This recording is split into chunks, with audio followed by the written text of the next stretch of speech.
Greetings, everyone. Greetings, everyone. My name is Thami Mbongo. We will be starting very shortly.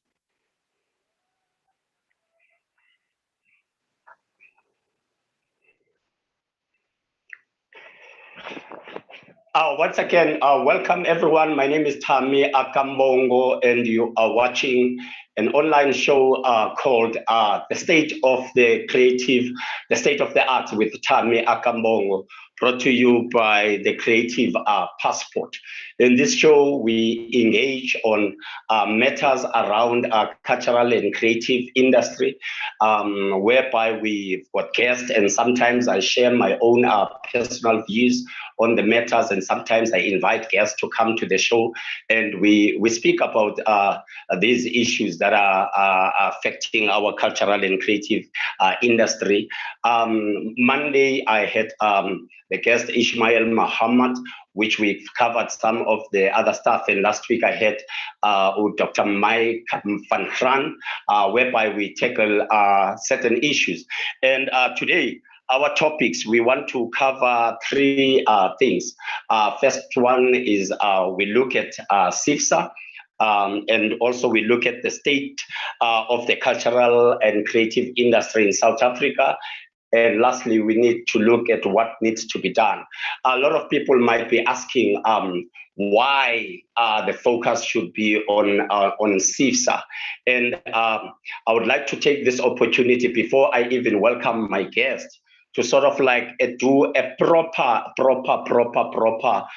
background in terms of CCIFSA, so that we all understand why it's so important that we speak about CCIFSA today. And then later on, I will invite my guest to come and join me. Let's start from the very beginning, so that we understand why it's important.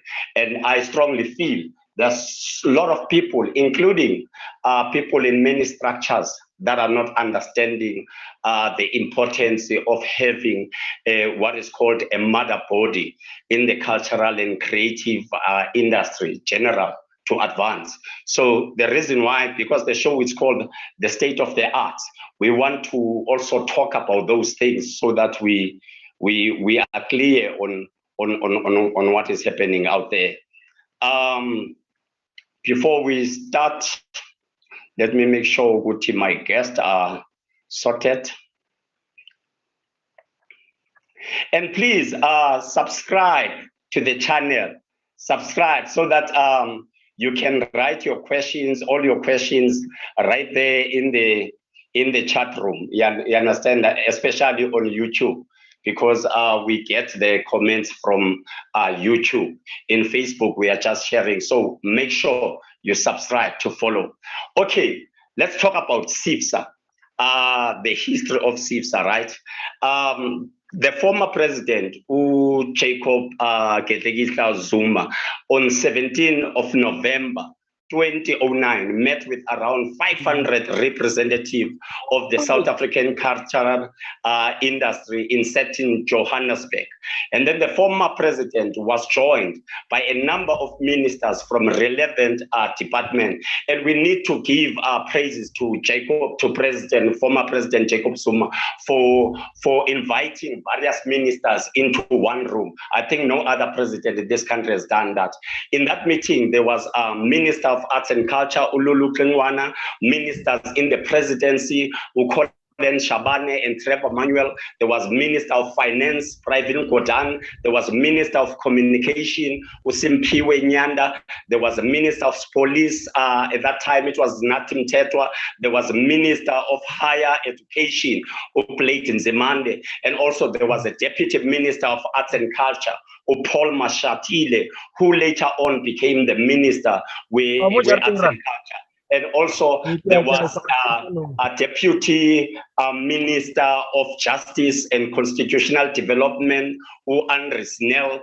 And I think this meeting, it's important to say that it was following up in terms of the engagement that were prior there before this one, whereby the cultural industry were meeting to engage on issues that are happening around cultural and creative industry in South Africa.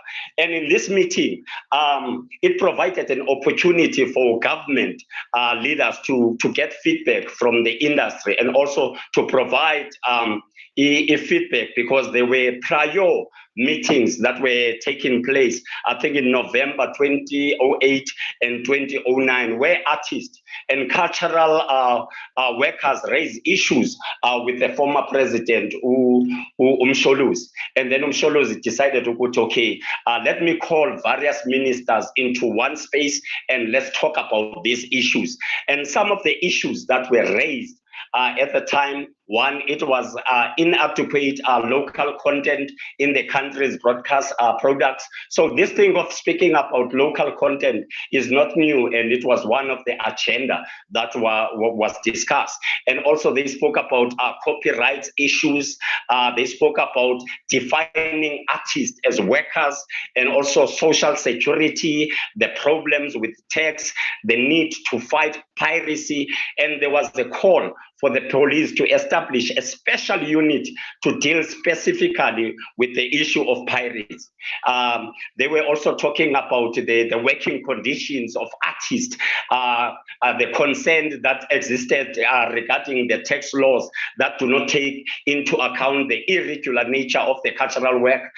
The financial stability of artists was undermined, because in many instances, artists do not have ownership of their intellectual property. And also there was complaints of exploitation of artists by producers and middlemen, also in that gathering, they also covered the issue of government funding, because some participants complained that the public funding structures and programs have not changed sufficiently, you understand, to reflect the realities of a democracy. As you know, if you are looking at some of the structures, especially after a democracy, we have some of these policies are still speaking Udala, we understand, so people were complaining about that. And there was also uncertainty about the criteria that provincial departments of arts and culture used to disperse funds. Because a lot of people were complaining, there are a lot of nepotism and cronyism in some of these departments, we understand that, because they were really a serious problem. And government was not providing sufficient support to disabled artists, nor invest in cultural infrastructure. And I strongly feel, as Thami, Mbongo, there is less that is done, especially now, to make sure you understand that artists as the disabled or bodies, you understand, are not supported. Also, the development of arts and culture was another matter under discussion. Amongst the issues that hampered progress were the unwillingness in some of education department, we understand in principle, that did not want to implement the arts and culture curriculum in schools. Let me quote what Msholozi said. The cultural industry sector is a very important partner in our drive to build a social and cultural identity for our nation. He encouraged artists to unite to advance their interest. And he said, it makes it difficult to work with the sector, as there is no single structure that government should work with. Unity will also enable artists to engage the industry, especially recording companies to discuss desired transformation. So as I said, at that time of that meeting, the Minister of Arts and Culture, it was Lulu Kengwana, and then Minister Paul Mashatile came in, and then to address the challenge of fragmentation in 2014, Minister Paul Mashatile assembled a task team known as the Interim Committee, IC. In appointing the Interim Committee, the ministry stated, I quote, "We are embarking on this approach in order to assist in the formalization of cultural and creative sector, a role player in the economy, and to create an enable environment for the growth of the sector and to make them easier to fund." CCIFSA is therefore set up to be the voice of the cultural and creative industry, and will focus on areas where there are barriers to grow facing the sector, such as access to finance, skills, export markets, regulations, intellectual property, and infrastructure. Action will be taken forward in these areas. Through the work of a small number of a task and complete working group, right? And then there was an interim committee that was formed. And I want to share some of the names of the people that served in this interim committee, because it's important, because people just know the CCIFSA now. So we need to take it back. Who were amongst the first people to be actively involved in forming this CCIFSA, so that when we look at the success and the failures of CCIFSA, we know exactly where it's coming from. So amongst the interim committee, Umamu Yvonne Chaka Chaka was the chairperson. Ubaba Umabuto Sitole was the deputy chairperson. There were people like Osilo Kalane, Ompo Molepo, Bulelwa Bam, Mandla Balisa, Ramadan Suleiman, Uprafredi Nyatela, Silomake Kanube, Poshia Masheho, Mukena Makeke, Vuisile Shutula, Eugene Mtetwa, Dodo Manamodi, Florence Masebe, Andre Leroux, Ucheti Maestro, Advocate Sibisi, Manta Maseko, Romeo, Katemai. And apparently in this group, I might be wrong, they will come in. It was about a committee of about 34 members, but apparently the most active one where people like Sis Yvonne, Uprakit, who advocate CBC, Umandla Sibeko, Romeo Katsemai, Uprampomu Lepe, and Eugene Mtetwa, right? And the responsibility of this interim committee was to facilitate the process of establishing the federation and also mobilize the entire sector nationally to ensure that Ugutikune inclusivity ne unity. All right. Let me quote Paul Mashatile, what Paul Mashatile said. He said, we are talking about something serious here. We want a federation that will be a legal entity with an office and an address, proper financial management, and programs that address the needs of the sector. Government has no intention to manage the federation. We are merely assisting the sector to organize itself so that it can take its rightful place in the economy and society at large. This federation will not be a government agency. It will be a body made of representatives elected by and accountable to the creative sector. Unquote. Why Babu Paul Mashatile? And the other thing that they did, the interim committee, they made a commitment with the department at that time of a 3-year funding. We understand that the department concluded a 3-year agreement for CCIFSA to the value of 15,784,000. And this money was meant to spend as follows. If 5,784,000, it was towards 2014, 2015, and then 5 million was towards 2015 and 2016. Another 5 million was for 2016 and 2017. This is what was said.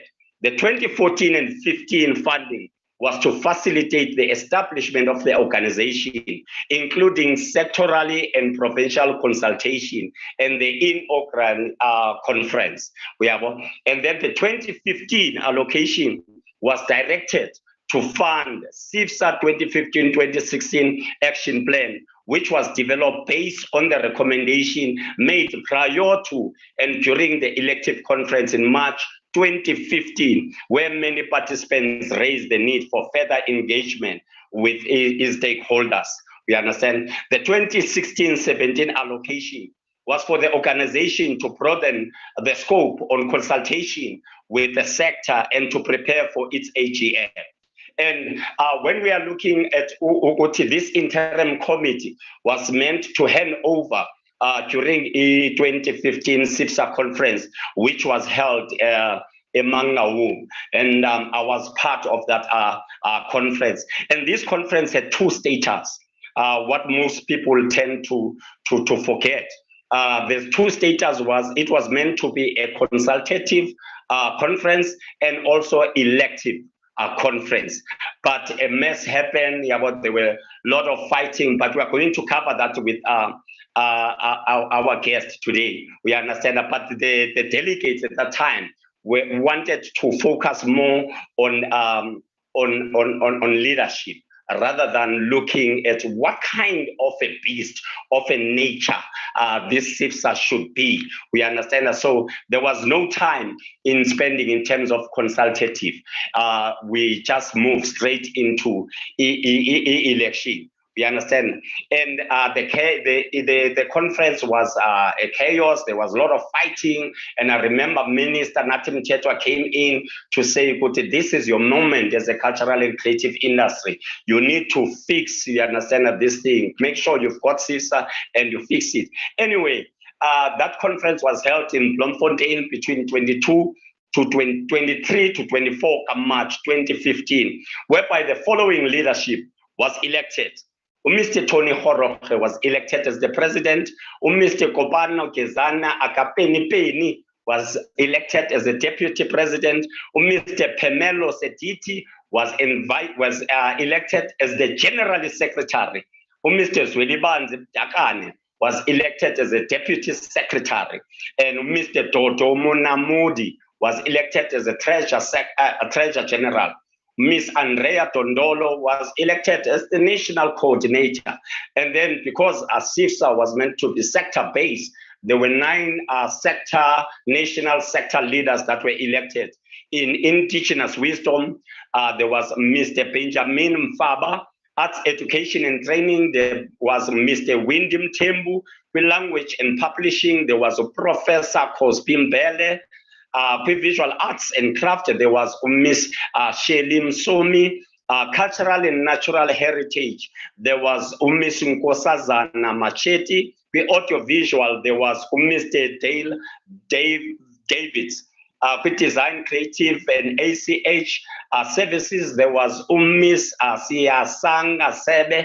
With performance and celebration, there was Miss Mamela Nyamza.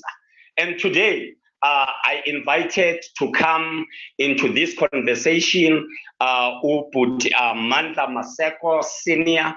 Unfortunately, Uput Mandla Maseko could not make it today because of some of the issues, you understand, in terms of what we are going to discuss. And I respect Uput Mandla Maseko Kakulu, and I wanted to talk to him about, you understand, the role of the interim committee. We understand that, but clearly there was other issues. You understand, some people thought about today we are going to talk about the suspension of the CCIFSA SG, but this talk is beyond that. And I'm hoping I'm going to get Uput Mandla Maseko to get the views on the work that is done by interim committee. I've extended the invite also to people like Ompo Molepo, or I will also invite Paul CBC to engage about this matter. But anyway, today we've got Ulewe, the former SG with CCIFSA. Phemelo Sediti, who served under that leadership that was elected in 2015. We understand. So we are going to cover some of these issues, especially relating to policy, because there is Phemelo, we are trying to policy, which this show is all about. And also we are joined by the suspended CCIFSA SG, Ayanda Roda, who was also very responsible, if I can say that, to give us the first president of CCIFSA, Tony Horoche. But we are going to cover that. I will ask my guests to show their face on camera so that we can start the discussion. Mr. Ayanda Roda, Molo Puti. And thank you very much for inviting me to this, if I may put it. Siyabulela. Greetings to you, former SG Phemelo Sediti.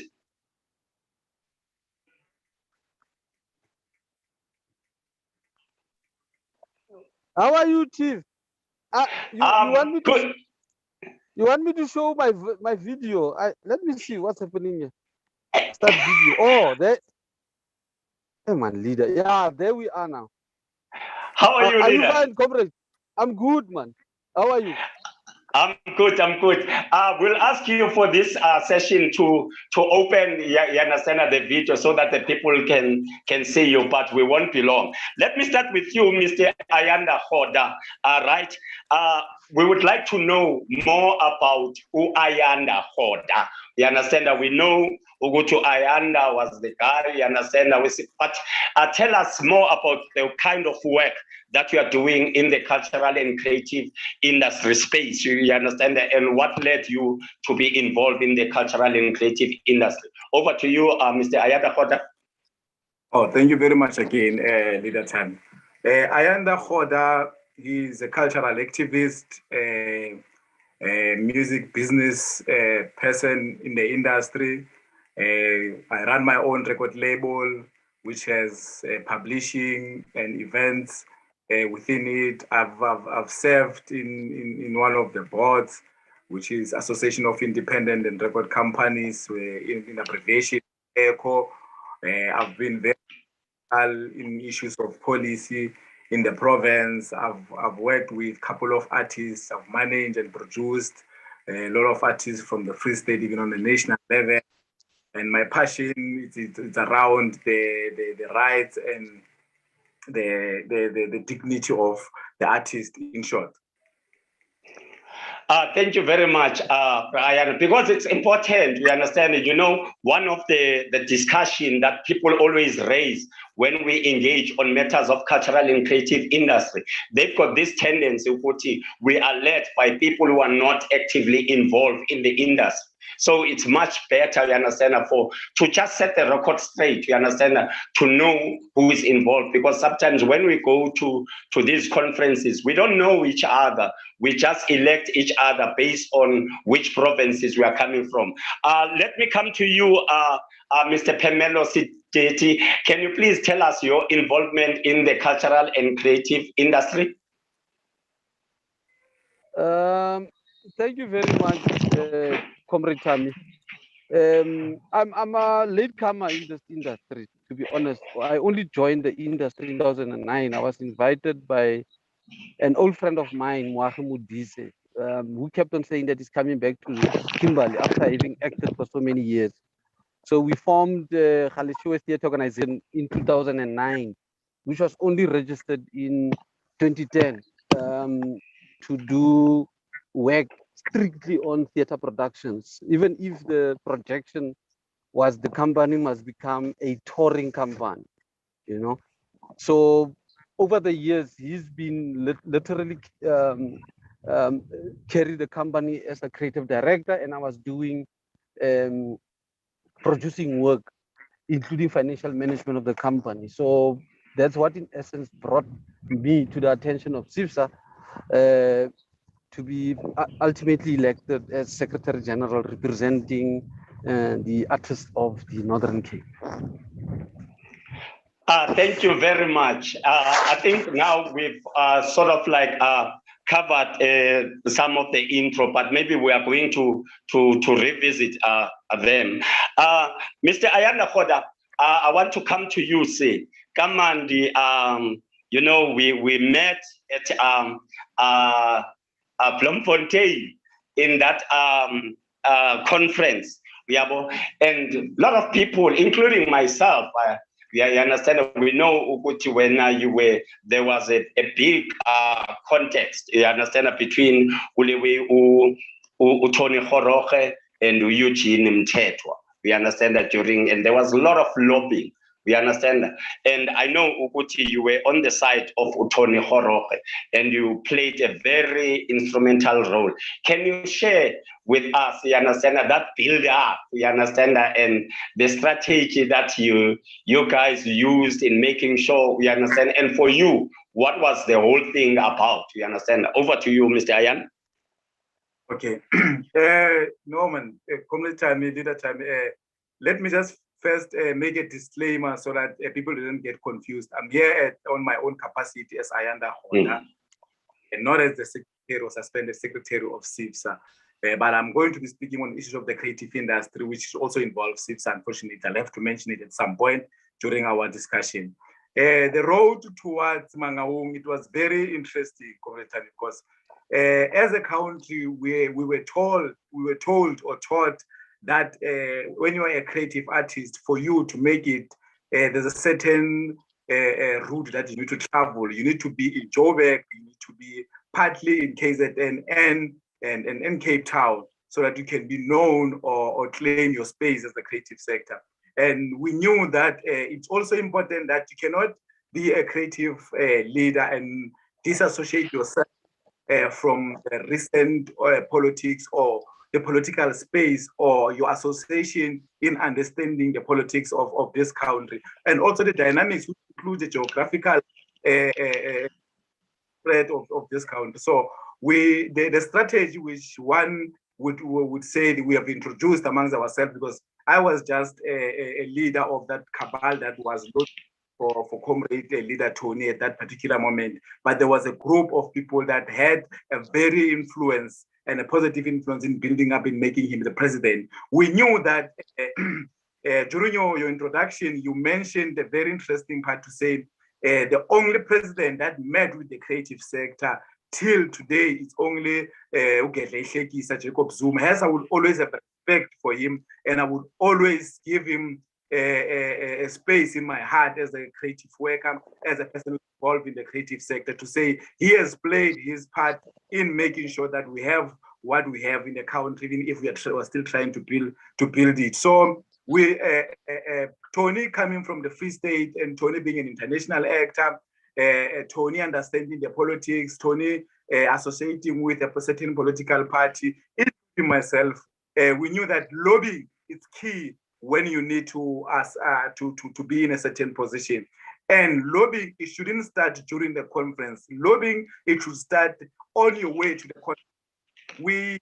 The first step that we took was that during the names that you have read now, that formed the interim committee of CCIFSA, Tony you did not mention him, if you realize that. Even if you check, Tony was not part of that. But we knew that for us to be there, we need to push Tony to be part of the interim committee first, and then we can start to push our interest in making sure we occupy a space as one of the marginalized and underestimated province, which is Free State. I mean, in the Free State, there's nothing much you can say about the creative industry. And I'm not saying this because I undermine ourselves, but it's the reality that you are faced with. You can even check the budget from our Department of Arts and Culture. It's one of the smallest budget we are having, allocation we are having in terms of running programs and doing other things in the country. So we knew that if Tony can be part of the interim committee, we'll be having a person who will be knowing how things are happening within the interim committee, because other people, just to mention few, leader Eugene, who put Eugene, he came because he was very influential. We need to give respect to Comrade Eugene, that he was very influential in influencing or pushing the then President Jacob Zuma in meeting with the creative sector, because by then he was working in the office of the president, and he is the first artist to work in the office of the president. We don't have anyone, as we speak, who's speaking our issues to the president, who's able to whisper in the ear of the president to say, the creative industry have these concerns, can you please attend them? We are now making noise from social media. We are now making noise, which doesn't help, but it does make an impact amongst ourselves. It does make an impact, hence you're having your hashtag for the record. It's because of the noise that has been happening around. So Oput Eugene played a very positive instrumental place in making sure that the president of the country meets with the sector and give us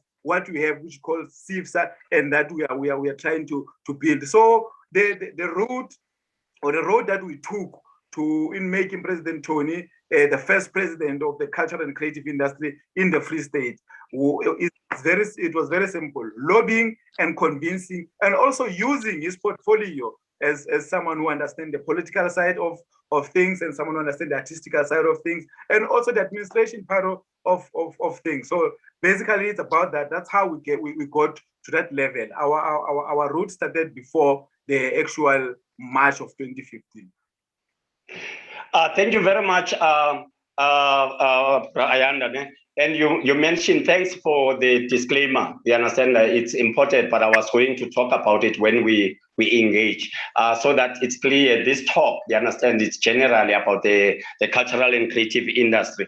And then what you are saying, I remember, because I was also there in that conference, the big contest between leader Eugene and leader Tony, we understand. And some of the issues that people were raising, we're saying, but as much as Tony Horoge is coming from the sector as an actor, we understand, he does not have an experience of leading Yabasana in structures like this. And then on the other side, you've got, as correctly said, you're talking about the role that Upra Eugene played, you understand, in the industry. And some people will say, here is Upra Eugene, who is having experience, who understands how this thing works, who has worked with closer to the president, who has achieved so much. And some people will say, but we can't give Ulewe Utoni, because some people felt to go in this conference, people are too obsessed about these celebrities and stuff. And I'm glad you also mentioned the political influence. We understand that, because really it plays a part. I remember prior to the CCIFSA conference, we had a dance and theater national conference, if you remember well. That's where myself and Phemelo were elected. And one of the resolutions there in that conference, it was when we were discussing CCIFSA, it was about the colors of CCIFSA. We understand that, because the conference at that time, the National Dance and Theater, were saying CCIFSA is like an ANC branch. Yeah, well, if you go to their activities, you see ANC. And when you go to the conferences, you have some to the artist conference, all you hear, comrade, leadership. So what is your comment in terms, as one of the people that was leading for Utoni, what is your comment in terms of the importance of Utoni was not coming with the experience of leading structure? And some people are up until this day to say some of the failures, that's why CCIFSA of Opratoni couldn't advance the issues of policy, and it was that lack of understanding, while people like Eugene Mtetwa, who were having the idea, could have taken us forward. And you are right, in terms of the 34 members, who leader Tony Horoge was amongst the interim structure. Over to you, sir. Yeah, I wouldn't want to dwell on the part that leader Tony, he has never served in any organization. He was brought up by the African National Congress. Leader, he served in certain structures in the African National Congress. He also participated on issue of the creative sector within COSATU, Comrade Tony. Maybe other people, they don't understand that, or they don't know that. But during the lobbying, we tried to explain that. And again, the issue of administration running this big monster. You must remember, CCIFSA, when we went to Mangaung, it was going to be a top 4 with the CEO only. And that's how leader Mandla and leader Ntanta Sibisi has structured CCIFSA, including Eugene. We're going to have one president, CEO, and other supporting eggs within the CCIFSA structure. So we turned the CCIFSA totally into being a political animal, which have top 6, and also NEC, which have your, what you call, board members, which you refer them as sector leaders. Comrade Eugene was fit enough to lead CCIFSA. I don't want to lie to you, with his experience of being involved with KUSA. Remember, by then, KUSA was trying to find its feet in making sure it becomes a relevant union to the sector. But the sector, because it is not regulated, even now, it's difficult to have a union, because a union survives with membership that have or are doing work for certain companies, and they are paying their levies to to a union. So it was difficult for CUSA to stand and start to run itself automatically. So the doubtness that we have with Comrade Eugene is that they have been part of CUSA for so many years. I've been part of CUSA. I did not mention it in my opening. I've been part of CUSA since from 2006, and I've experienced leader Opa Lebogo, Oba Bukitsitolo, or Eugene, and Oba Mbongo, and others trying to build this animal and stepping in all 9 provinces. They have dismally failed in achieving that because of resources, number one, because of lack of understanding how the sector should look like, which we also struggle to understand how the sector should look like, even now, as the current Secretary General of CCIFSA, with the current NEC of CCIFSA and the Council, it's difficult to say to you, this is the CCIFSA that we want, and hence issues of policy are very key into this. So we didn't want Comrade Eugene to lead us, to come as the self-appointed or anointed leader automatically, because he has pushed this. He came there knowing that it's going to be the president commission. He forgot that lobbying is part of the process. He forgot that we talk about numbers. He forget that some of us who grew up within the ANC Youth League, we understand how to work on numbers. We understand how to sell a person. We can sell you from what you are doing and make sure that people understand your capabilities. You have to prove them as a leader. Comrade Tony had his platform of 4 years improving himself, and other comrades in making sure that CCIFSA becomes what it is. They have played a smaller part. We did not see the positiveness of it. Hence, we took a resolution to say we need to remove them with peace, and we appreciate that they did not even try to disturb around that. And doing that, it was not because we hated them. It's because we said we gave you your time. We don't see what you are doing with that time, which is going to happen with any leader who's in the current. It's other political parties, CCIFSA, unless those who have appointed themselves, because we cannot change them. They are running their own organization and NPs and NPO. We can't change. But any organization that is mass-based, you are bound to be contested as a leader and be removed in power. So Comrade Tony played his part, which we say as an industry, he has failed. But we really appreciate himself for availing his time. Thank you very much. Just point of correction to you, Mr. Ayanda, because Oti, as the current secretary, as the current suspended Secretary General. Anyway, let's go to you, Mr. Phemelo, because you were amongst the first leaders to lead Ulewe CCIFSA in 2015. Can you tell us, Uguti, what was your entry strategy from taking over from the interim committee? We understand that. Did you look at the documents that was presented? We understand the MOI from the interim committee, and you said, okay, Tina, as the newly elected CCIFSA, this is the entry strategy that we are going to use in the industry. So can you please share with us what was your entry point and what was your strategy as the new leadership?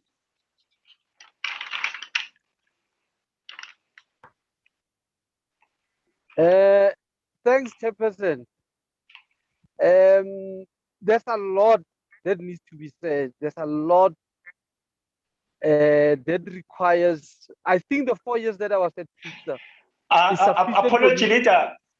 Can you put your video on, or? We want to see you. I haven't reached my destination when I Chairperson. Oh, so okay. I'm literally not relaxed.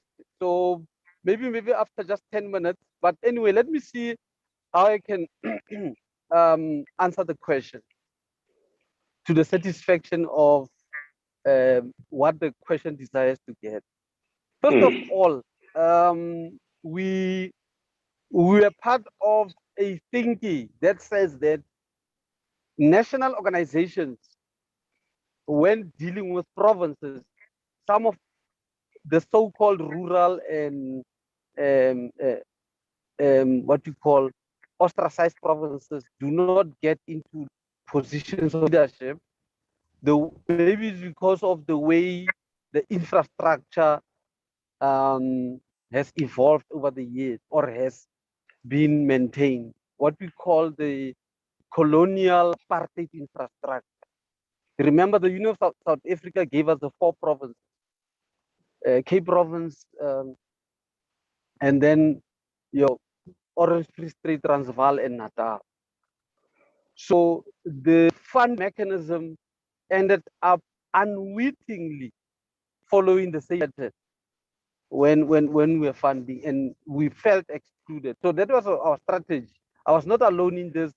Our grouping, the Northern Cape, felt that we need to, this time, make it a point that we get into the position so that when issues of policy are drawn up, the trajectory must include the rural aspect of the art, culture, and heritage sector, such that when we come and compete in the cultural and creative industries, there's a semblance of equal footing, which we are still struggling to get, even up to now in 2021, simply because we have unwittingly went through this trajectory of having a 4-province, an old colonial apartheid 4-province approach, infrastructure in funding and all those things. So fortunately for us, we were already being linked to Tony Koro as part of the lobbying process, where we said, okay, because Tony Koro wants to be the president of CCIFSA, how about when we do an alliance, we make it a point that at least we get one of the top 6 positions, and we opted for the SG positions whilst we were talking with other people. And we had already had seen the MOI, and our view was that, which is still the case now, that the Memorandum of Incorporation of CCIFSA had an elitist outlook in its own. Because when you say you're proposing a president and 2 deputy presidents and a CEO, and you modeling yourself around SASCOC, it means the emphasis will be on executive decisions more than a grassroots decision kind of thing. Because we were thinking the SASCOC approach should at least accommodate what COSATU is coming up with their top 6 and 2 deputy presidents as well. So we already felt with the SG position, we'll be in a position as the Northern Cape to change that thinking or that trajectory and saying, let the MOI reflect some element of grassroots. That's why one of the tasks that we were ultimately given with the SG position is that no, then we'll have to make sure that the sector council is representative or is reflective of the rurality. And in all my presentations, I've always made examples using the Northern Cape in trying to change or editing the MOI. So I'll start by answering that question that way. Going forward, we always thought there has to be a transformation charter which needs to be incorporated in the white paper on art, culture, and heritage. We do understand that the white paper on art, culture, and heritage recognizes the old infrastructure and it has to be transformed, but it's not specific. That's why even in the charter that we had introduced to the I'm for the Arts Facebook account or Facebook group, I asked you, I don't see the word transformation in one of the items of the charter. So in the transformation charter, we're saying, or we need to say, let's have a tick box. In 1994, what did we have? We had the 1990s.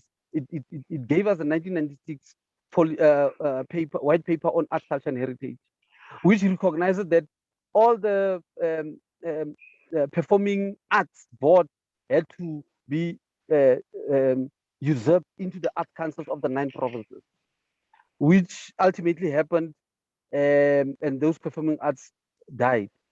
What's next? The other issue was issues of infrastructure. When you look at some of the policies of the Department of Sports, Arts and Culture, they are saying that community art centers must be available in each and every ward. Currently, we can see that that's still a pipe dream. And the reason that's still a pipe dream is because we are not going to the source of the problem. We're currently looking at the symptoms. I'm of the view that, and this is, I can see already I'm answering the coming question. What must we do? Or what's the outlook of the creative culture and creative industry? I want to pose this, Jorge. We are not looking at the source of the problem, we're looking at the symptoms. In this way, when you say the symptoms, you're merely saying, is nothing Mthethwa as our minister necessarily the problem here? Only to find out the source comes from treasury budget according to what the stipulations for social spending is in this country.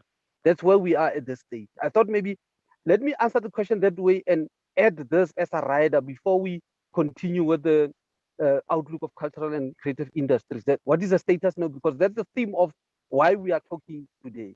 What is the status of the cultural and creative industries today, and what should necessarily be the outlook going forward? My other criticism that I have not mentioned when I said the MOI was elitist is that I think we have been depending too much on academics to guide us on how the cultural and cultural and creative industry should unfold.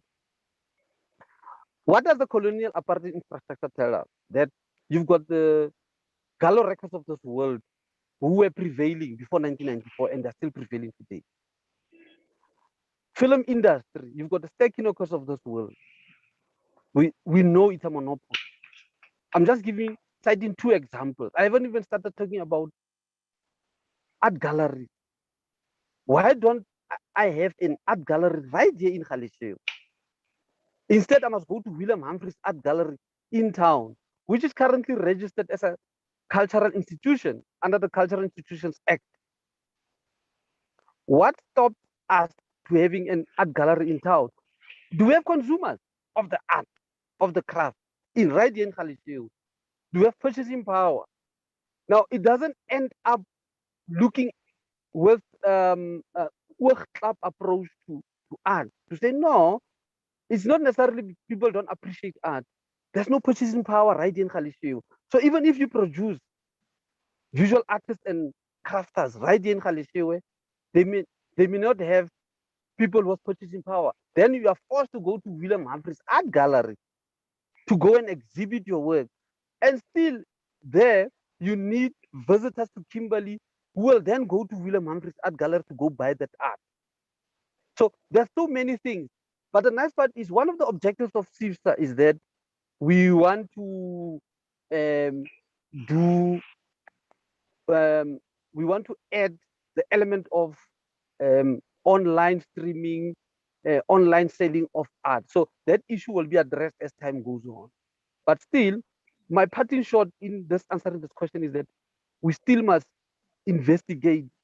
Are we really looking at the source of the problem, or are we just looking at the symptoms? Let's remove nothing Mthethwa. Our problem will be solved. No, our problem will not be solved tomorrow.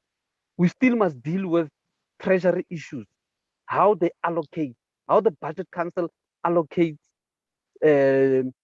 investment into art, culture, and heritage. I'll stop there for now. Thank you very much. And you are raising a very important issue when you are talking about the SASCOC model versus what you guys opted for. That's why for this discussion, I really wanted to get someone from the interim committee, you understand, so that we can cover. And another thing that I wanted to ask you, while the because we don't want you to be in any danger. We understand that driving. I wanted to find out, as you have seen the presentation in the opening, we spoke about the decision and discussion that was made in that big meeting with the former president, Msholuzi, and the artists and different ministers. You understand? I wanted to ask you, Uguti, although you've decided to go to the MOI, we are not going to take the SASCOC model. You understand? You are going to take the model that you took. Yeah. Are there any follow-ups that you've made in terms of policies and that were discussed in that meeting? And maybe you can wrap it up by saying, for you, as Phemelo, who served as the former SG of CCIFSA, these are the success of your leadership. They are about to say, we have achieved A and B and C while we are at the office. And then after that, I'm going to bring leader Ayanda, and then we're going to the next topic to talk about the funding which you've started. So can you please share with us, former SG, Uguti, in your take, what do you think are success stories of that leadership, especially when it comes to the issues that we're discussing in policy, so that we know, you understand, people must not just say, CCIFSA lo wenu, uche imali, you understand, they've never accounted. We want to hear from you to say, Thami, these, for me, these are our success story. This is a good story to tell about our leadership. Over to you, former SG. Thanks, Thami. One of the things that we kept on discussing in our various engagements in the board meetings with the 9 sector leaders was that are we certain that we can achieve a lot in 4 years?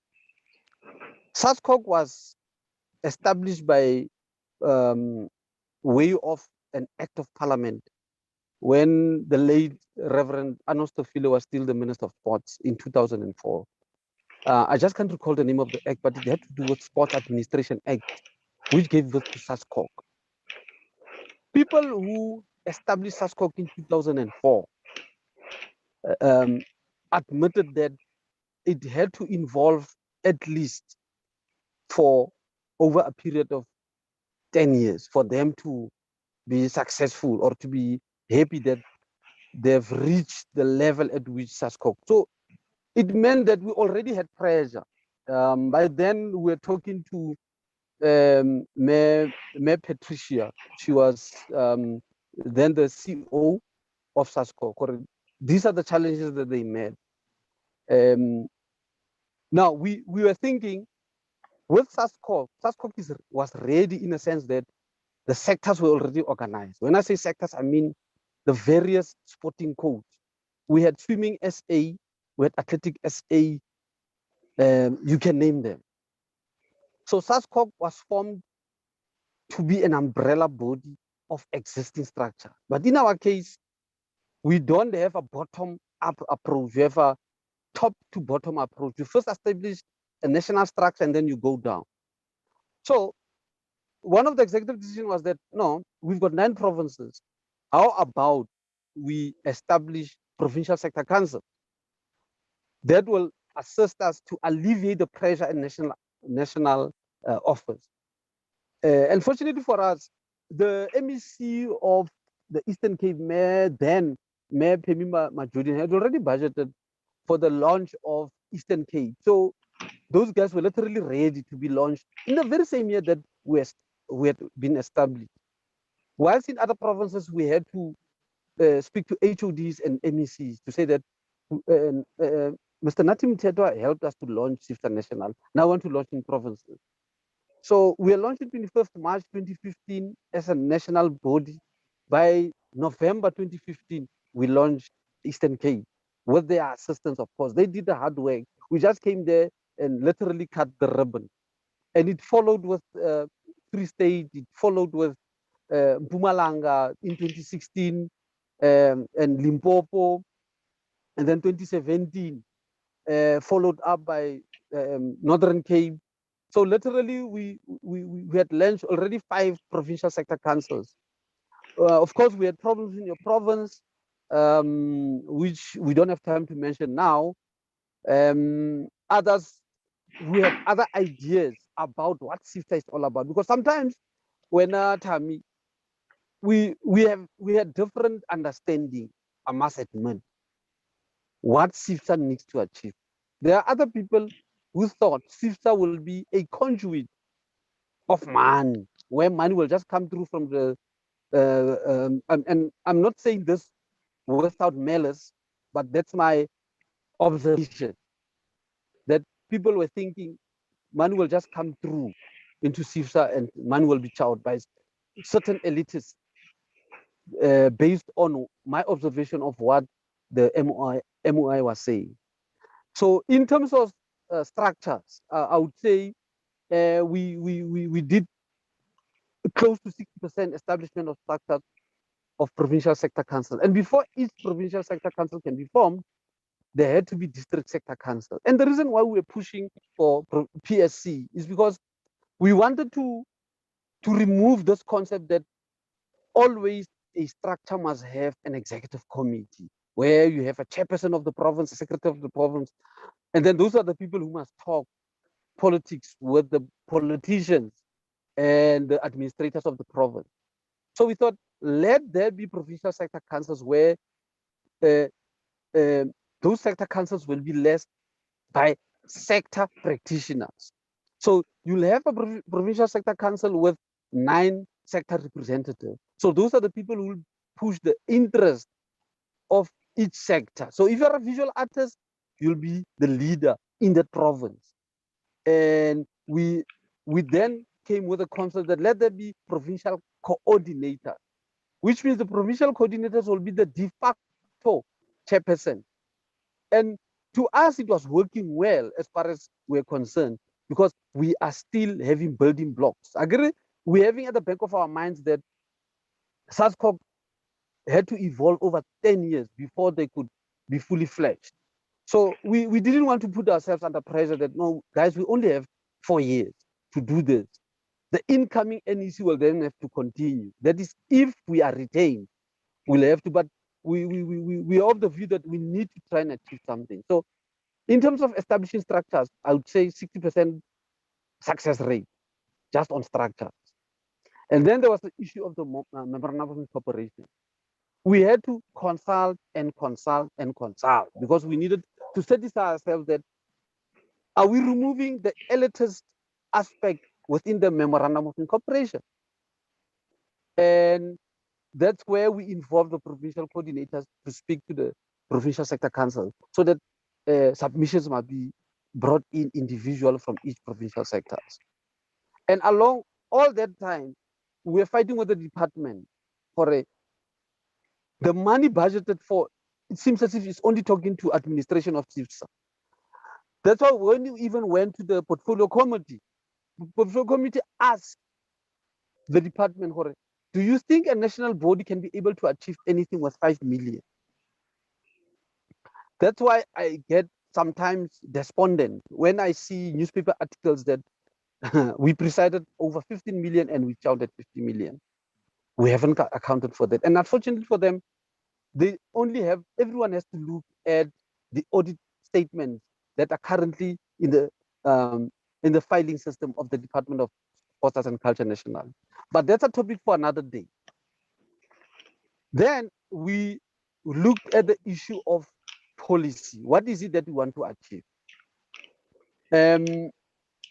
The minister had already started November 2015 with the process of consulting on the white paper. And he did us a, I don't want to say favor, but he took the president to be one of the panel review members. And I must admit, it was not nice to have engagement with some of the panel review members, because we kept on using the word, we need a radical transformation of the cultural and creative industries. And I must mention names here for the benefit of this discussion, that Professor, for instance, was one of the people who kept on telling us, we cannot use the word radical, you know? And I was disappointed that a professor who's from a black background would stop us from using such words in a policy document. We were of the view then, and it was myself and the president who was leading the top 6 in those discussions. No, we have to see transformation which is radical. in its and when it's a radical, it means we must have the transformation charter. The transformation charter which will have a tick box. Our approach was that the mining industry has got a mining charter, a mining transformation charter. If you recall, Minister Msebenzi Zwane had indicated that the mining industry had up until 2014 to have achieved certain targets. And 2014 came. Nothing was achieved, or minimal was achieved. We didn't reach the 26% that was preached by President Thabo Mbeki in 2003. Most black people who are in the mining industry are still poor. It's only the few, the Patrice Motsepe of this world, who were able to reach that. So we felt we need to have that transformation charter included, and that way we'll see the radical transformation in the mining, in the culture and creative industries. So in that regard, we did not succeed at the level at which we had wanted, because those elements were not included until such time that the white paper was adopted by the portfolio committee, after having made several submissions at the portfolio committee. Then it was followed by the Copyright Amendment Bill, which was introduced by the Department of Trade and Industry. We indicated to the legal advisor as the NEC of CIFSA that, look, the person who compiled the bill is still pandering in some clauses. It shows that it's still pandering to the monopoly that we see in the film industry, in the music industry. One of the sad things that I saw in that bill was that somebody who takes a photograph, somebody like Ntate Sam Nzima, who took the picture of Oscar Baraking, Hector Peterson. I'm thinking now of Oscar Peterson, the jazz. Hi. Hector Peterson. Hector Peterson, how can I make such a historical mistake? Anyway, the old man Nzima died when Thami without having owned the copyright of that picture. That Nzima would show the world the atrocities of the colonial apartheid government in 1976. The man died without having owned the copyright to that picture. It's because of the existence of the Copyright Act in South Africa. Currently, we are still governed by the Copyright Act of 1978, simply because we pushed the president, we first pushed the then Minister of GTI, Rob David. There are still some issues that are not addressed in the Copyright Amendment Bill. I remember the presentation that we made to him on 12th April 2019, some few months before our term of office ended, which were advised that the bill is already on the table of the president. It's waiting to be signed. Now, fortunately for us, some of those issues that were not addressed are not addressed by the reasons why the president is returning the bill. To him, it's more of a constitutional issue. So we still have not addressed the element of transformation to the level or to the satisfaction we want to see our practitioners achieving out of that bill. Now, fortunately, I've got a good working relationship with the current suspended Secretary General of CCIFSA. I guess that we must correct that. We must mention that Ayanda Roda is a suspended Secretary General. So in working, there are Zoom meetings that we had attended last year with many of TIC and that Mohammed Patel. In which submissions we are of the view that we still stand a chance to correct what was entrenched in the Corporate Amendment Bill. For instance, when you look at the issue of collecting societies, it's still a bone of contention. Some people are asking us, why should SAMRO be the only collecting agent, according to what the certain section of the bill is saying? Issues of middle time and all that, of course, issues of book publishing. Those are issues that still need to be ironed out thoroughly in the bill. But now we are limited because of the reasons given by the president to return the bill back to parliament. And those are the things that I want to score points here and say that our current CFSA should be looking at, instead of looking at the 4 million at the Northern Cape. You know, people can say that I'm scoring points here. Yes, maybe I need to score points. That we're focusing on petty issues. Who should be looking at what amount to be shared amongst the others? And we are saying, guys, let's look at building the sector so that we can compete in the cultural and creative industries. So those are 1 or 2 or 3 achievements that I think we tried. On the side issue, for instance, our Treasurer General then, Ntaten Dodomo Namut, was one of the leading lights in negotiating the right of video play for all artists on SABC. So every time a video is played, he was instrumental in negotiating some deal with SABC, with the then Ntate Tlhaudi Motshweni, which brings us to the 90%. We submitted that there in the policy, in the white paper of art, culture, and heritage, that let 90% be a standard. We have fought for that as well. No, you cannot say 90% because we're going to lose advertising revenue. Yet, when you go to a country like the DRC, which was very unapologetic about their 100% airplay, Kwasa was exported. Now, we export Amapiano simply because the world could not resist Amapiano. But imagine if we had introduced 90% as a policy in our white paper. I think the country would have gone far for our artists. And anyway, why fight 90% when at time? You were part of a drama series on DSTV. When you look at DSTV, they're literally playing 100% local. From 6 to 10, it's strictly local drama series or soap operas on our TV. And people continue to advertise. So what more reason are you going to give for you to oppose 90%? So I think maybe let me pause there and maybe give over to some of the issues that need to be addressed. I think. Thank you very much. I think this is one of the reasons why we're having this show, you understand? And I know a lot of people they are misunderstanding the show, you understand? We want to unpack some of the issues that are happening in the cultural and creative industry in South Africa. And our aim is to build. We don't want to destroy. As you said, you counted a couple of what you call success, you understand? And you mentioned the professor, but you didn't mention the professor by name, but you said we will call by names. And then you also spoke about the financial statement, which we will be talking about. I want to bring you in, Leader Ayanda. After you've heard the former SG, and I know we were together when we were fighting that leadership.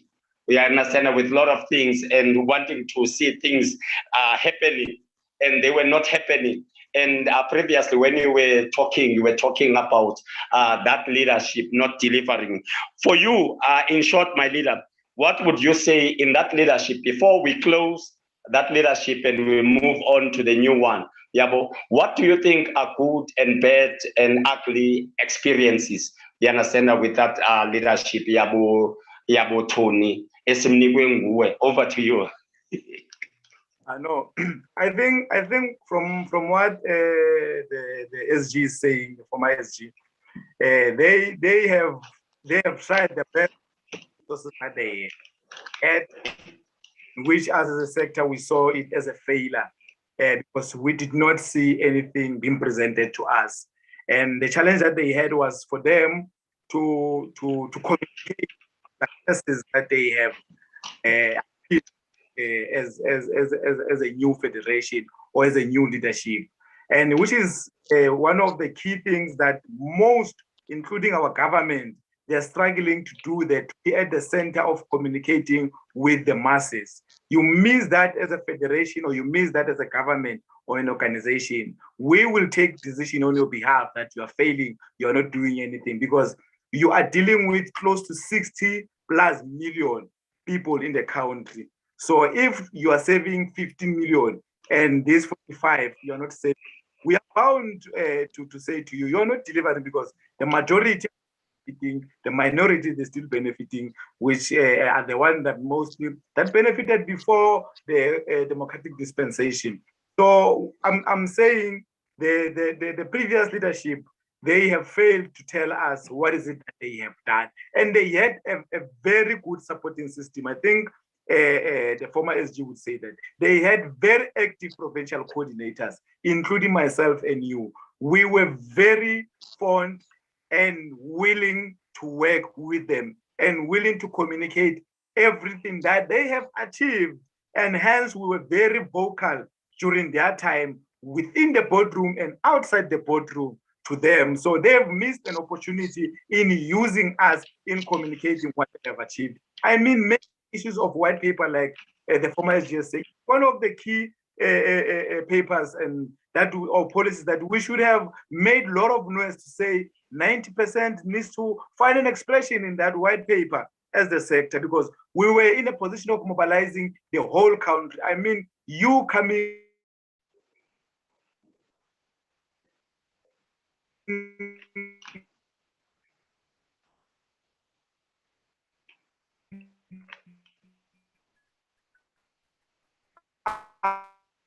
up with the whole, oh, you think that we, as a province, we could have tried by all means to push in them achieving that, and also issues of copyright amendment bill and also protection, performance protection bill. Those are key things that we are still sitting with them as a sector as we speak. The president brought them back to us to say, decide as a sector.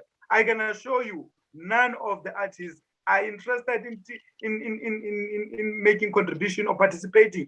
Only the few that are still keen in making sure that we correct the copyright amendment bill, because the sector, it says they are satisfied about the performance protection bill, which I'm also satisfied with. But the copyright amendment bill, it still needs to be re-looked as a sector. And by the fact that it is being driven by the DTI, it's also a concern, but which is a debate for another day, or a discussion for another day, to say, where are we as a sector in making sure that we make contribution? Where are the structures of the creative industry in making sure that the copyright amendment bill, when it goes back to the desk of the president, those smaller things are being corrected? Your copyright of photos, like President has mentioned, your SAMRO being the only collective society according to the act. I mean, being run by the Copyright Act of 1978 in 2021. It's a disgrace to us.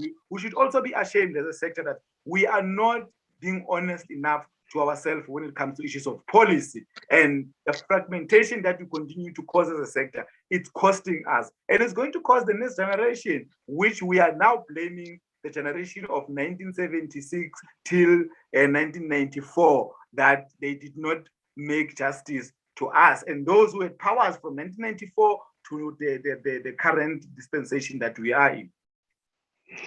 Thank you very much, Mr. Ayanda, now former SG. Former SG, you mentioned something about financial statement, which I think it was one of the biggest things that everyone up until today, they are complaining about when it comes to CCIFSA, right? As I said in the opening statement, there was about 15,784,000. You understand, that was given. I always correct people to say the first 5 million, you understand, that should be given to, it was given to the interim structure, you understand, to build for the conference. You have done in that 3 years. And then your leadership came in, it was about, I think, 10 million, if I'm not mistaken, if we're looking at 2014, 15, and 2016 and 17. And then let's talk about the finances of CCIFSA. You understand, I just want to ask something which we are not going to, because the current CCIFSA leadership is not here. We are only having the suspended. According to my records, You understand? Beside that 15,784,000, there was also a 12 million that was given towards for Usiba. We understand which was held in 31st May 2028. We understand that not specifically for CCIFSA, but towards organizing the whole thing. Maybe we can clarify each other if we are not mistaken. And then there was also a funding that was given, you understand, to host the Mpumalanga conference, obviously, you understand, because there were district consultations that were done, but I haven't got right with me now the exact amount.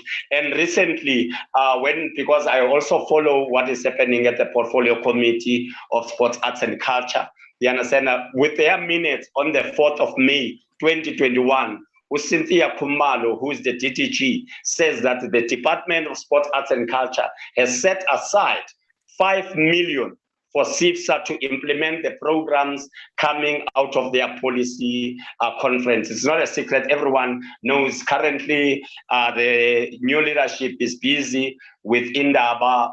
Maybe it's coming from that 5 million, but we will cross.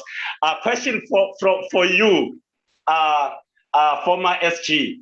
Before I bring in Mr. Khota here, you are talking about the financial statement that is available with the department, right? And yet the industry has been calling, begging for a financial statement, the CCIFSA. Why leadership here to clean yourself, you understand? Because you've shared some of the good story to say, okay, our hands are clean. You understand that you want to know the financial statement of our CCIFSA? Here it is, so that you put this thing to bed. Leyo kuti need 15 million. Why leadership yako, you understand, that was not dealing with that, to say, let's put this, you understand, and we are done with it, so that the industry does not say need 5 million. What was difficult, or you have something to share that financial statement with the sector? Over to you, former SG.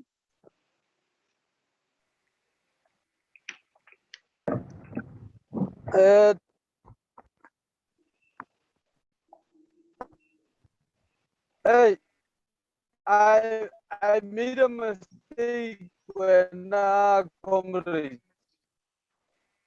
I forgot the child that's for the Zoom.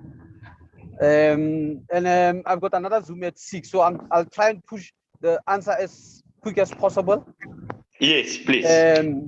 All right. I don't think that's necessarily difficult. At the conference of Mpumalanga, where we were handing over, you are right, we're supposed to have given out financial report. That's the request that the NEC made, which were supposed to have been presented by the TG, so we gave the responsibility to the TG to do that. And it had to be coupled with, remember now, for each conference, not only financial reports, the SG must give the report and the president must give the report. So what's happening is that we had signed a contract with the Department of Sports, Arts and Culture, which was called DEC then, whereupon certain key performance areas are supposed to be achieved, and therefore the CCIFSA must be audited, and then final. The auditor statement be presented. Those are the documents that I'm saying are available there.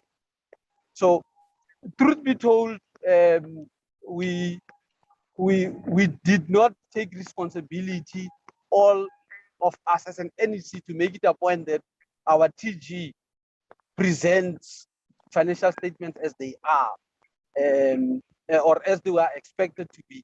And in fact, there was supposed just to be a summary to see what does the balance sheet say, what does the income statement say, is it worth it, or is it worth the paper that is written on?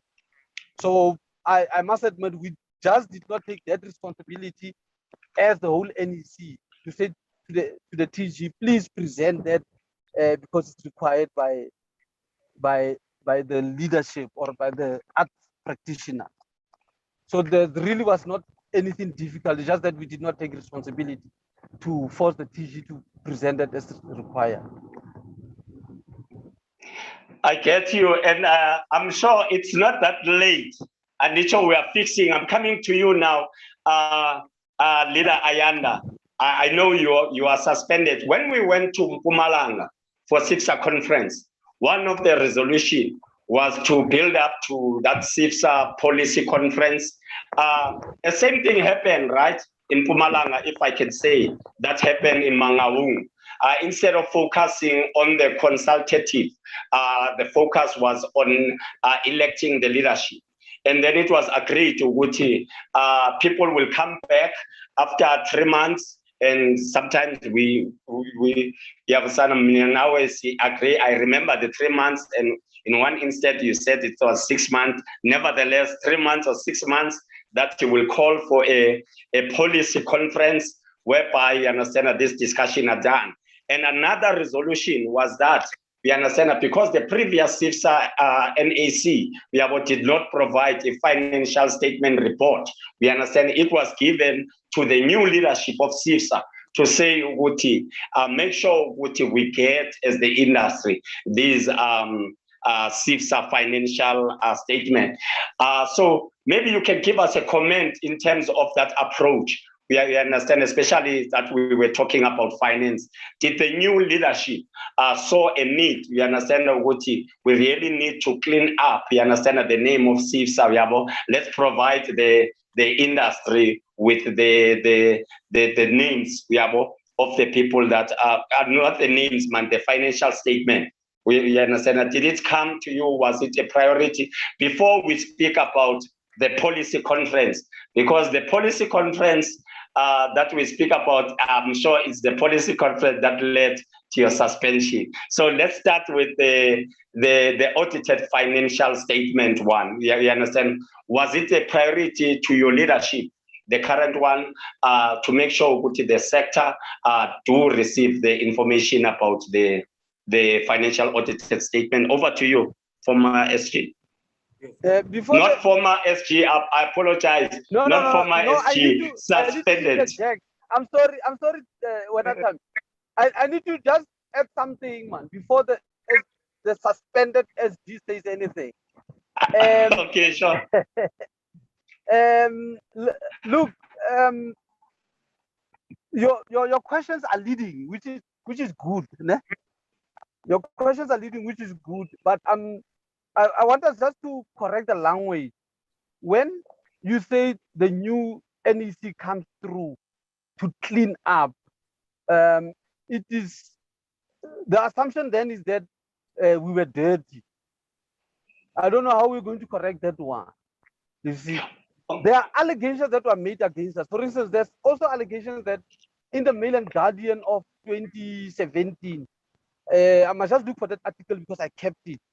The Mail and Guardian made allegations that 26 million was child in 2017, early 2017 was child, 26 million already child. So somebody made an allegation.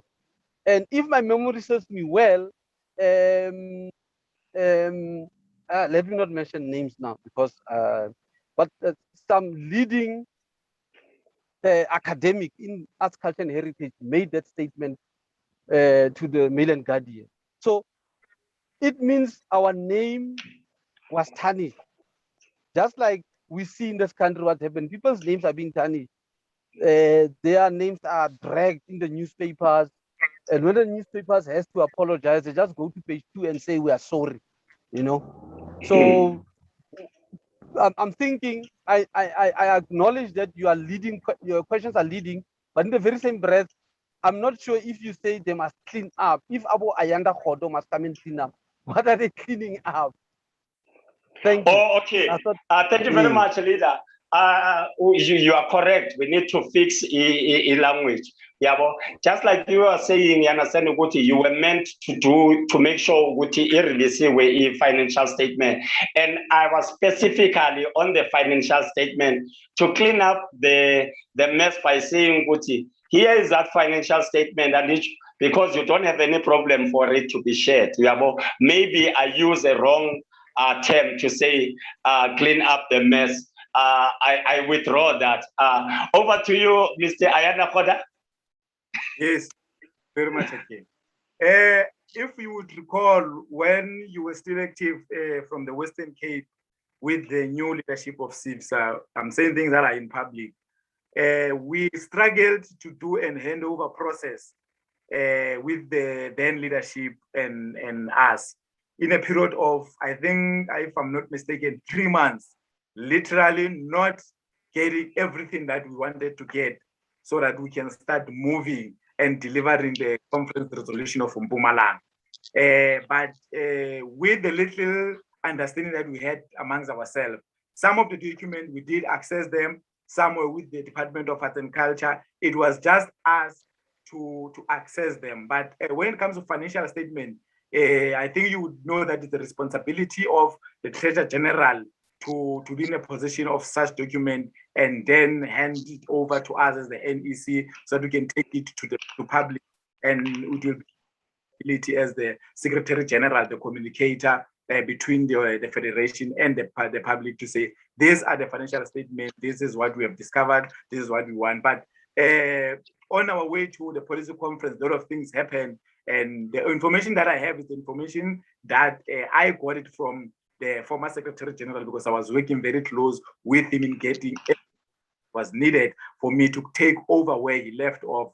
For the Treasurer General, the then and the recent Treasurer General, I don't know what happened, but what I know is that we were confirmed or we were given an assurance and assurity that indeed financial statements are with the Department of Culture. If we need them at any point, we can access them and take them to public if we need to do so. So that's how I can put my answer in.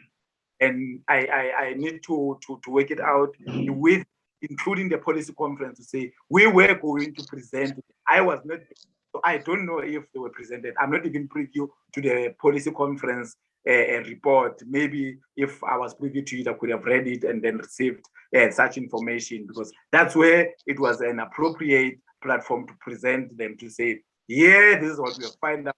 I was going to present things that I got from Mr. Sediti as the Secretary General, and the work that I have done from 2019 August to 2020. I was going to, if I got an opportunity to go to a policy conference, I can for. Thank you very much, which brings us, we are coming to closer. Let's talk about your suspension, SG. I know a lot of people thought this interview was about the suspension, but obviously we spent more than an hour engaging on some of the very important things around the cultural and creative industry. And I must also declare in this meeting that I had a long conversation with CCIFSA National Coordinator, Uluzuko Kohi. We understand that and clarifying this interview, it's beyond, we are talking about the status of cultural and creative industry.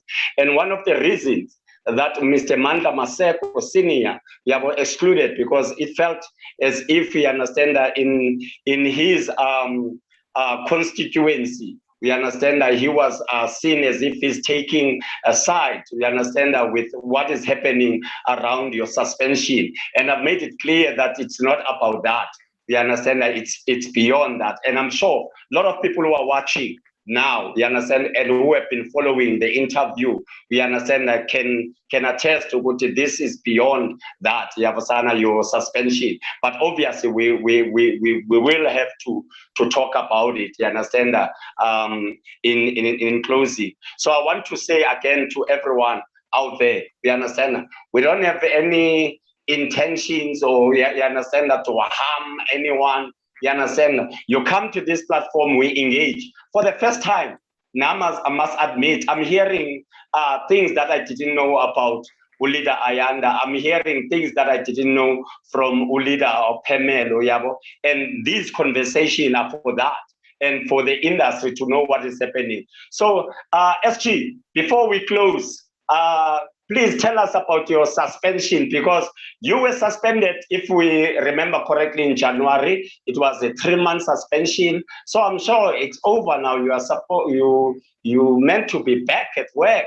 You understand? We are not supposed to be talking about suspended General Secretary. So what's happening?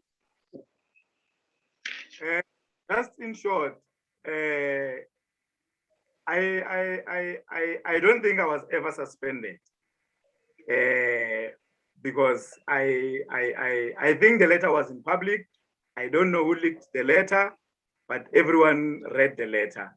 And those who understand the issues of labor and those who understand the issues of leaders who were elected in conferences and being in a position of leading, there is no way you can suspend a credible leader like me or any leader who's at that position the way that I was suspended. But I had to respect the letter. I had to respect how the president wrote the letter. I had to respect the decision and kept quiet and go back to my small corner of being an activist without having a position. Because when I went in the struggle of the creative sector, I came as Ayanda Roda with no title, with no powers, but just to correct the wrongdoings that happened or that are happening or still happening in the creative sector. So the issues of suspension, I'm still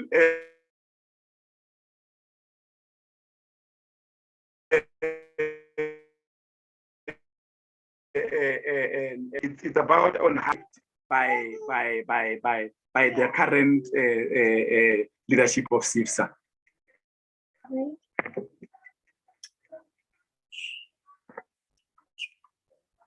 Hello. Hello. Yes, Leader Ayanda, can you hear me? Are you still there? Yes, I'm Thami, still here, but I changed the program. Okay. Let me do something quickly. I need to. Can you hear me now, ne? Now we can hear. Yeah. Comrade Thami, please be aware that I've got another Zoom at 6. Yeah. My sister is launching her book. I wish I could have shared her link as well, but I posted about it a week ago. In the next 3 minutes, we are done. Yeah, you understand that? So thank you very much for that explanation. Suspended. So how do we call you then, if you are not in that position? I am the Secretary General of CCIFSA. It depends on how the NEC is treating me. That's how I can put it. You can call me Secretary General of CCIFSA until I've been removed by a conference, because I was voted by a conference which you were part of it.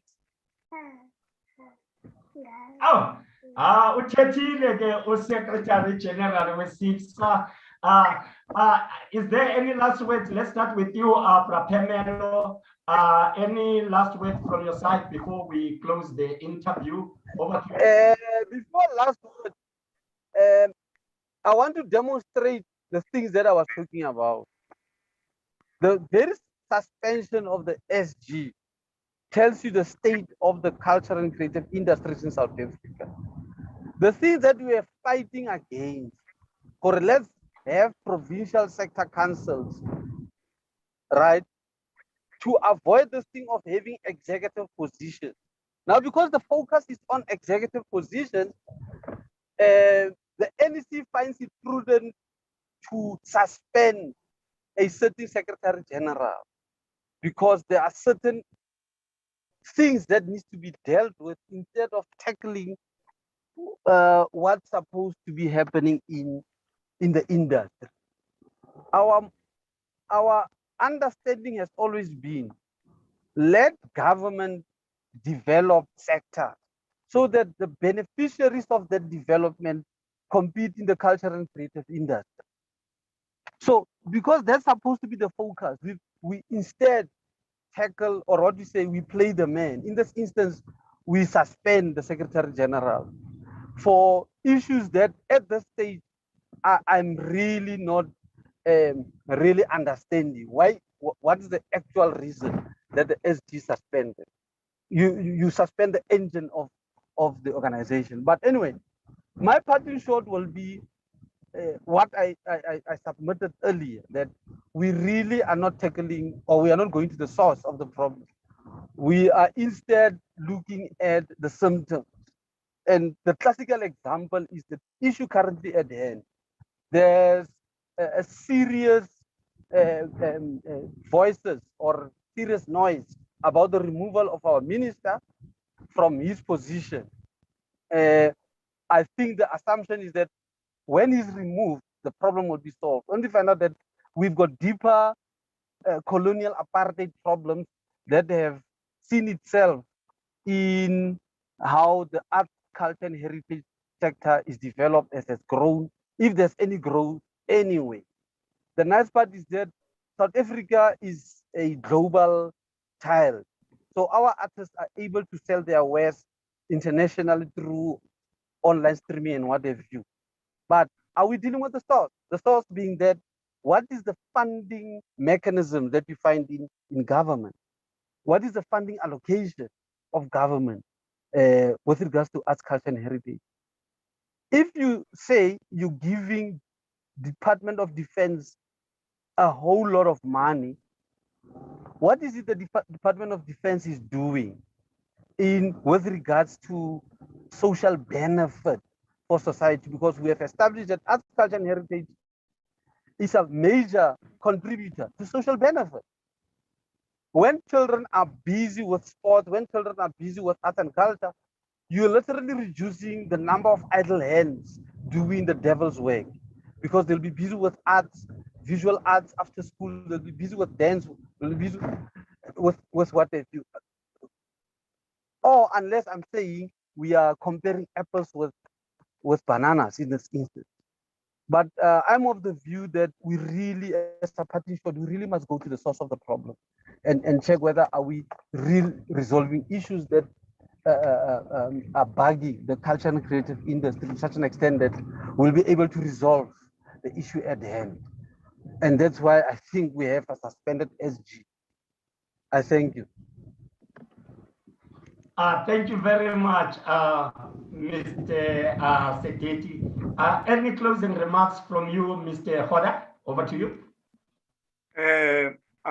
I would like to say we also have a responsibility as artists, as a creative sector, to correct the wrongdoings that are happening amongst ourselves, because we are also the contributor of the fragmentation that we are faced with. We are also the contributor of the estimation that we are receiving, or the ill treatment that we are receiving from the government itself. So we also need to correct ourselves as a sector, and we need to allow ourselves to be led, and we need to allow ourselves to be corrected as leaders, so that there's no one who would, and his weight will be alpha and omega. We don't have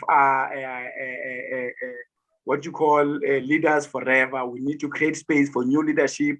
We need to give those who've got capabilities of leading leaders to lead us. And it's all of our responsibilities. There is no one who's responsible in correcting and building this creative sector. All of us, black and white, colored and Indians. Thank you very much. Let me take this opportunity and thank our guest. It was really a great conversation that we had, and hoping we are going to have a follow-up. I'm still looking forward to engage with the current, also Adam leader later. I will engage with different organizations, different artists. From me, thank you very much also to Mr. Sediti for joining us. Good night, everyone. Thank you very much. Thank you.